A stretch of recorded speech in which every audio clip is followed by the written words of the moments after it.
Hi hello friends, எல்லாருக்கும் வணக்கம். நான் சொரக்காவும் புடலங்காவும் வச்சு கூட்டு தான் செய்ய போகிறேன். பாசிப்பருப்பு போட்டு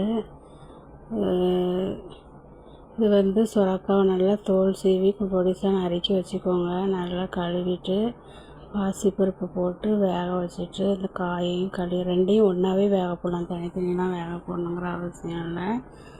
நான் சொரக்காவை வேக போட்டு அதுக்கப்புறம் பாசிப்பருப்பு 2 சொரக்காவுக்கு தகுந்த மாதிரி போடணும்.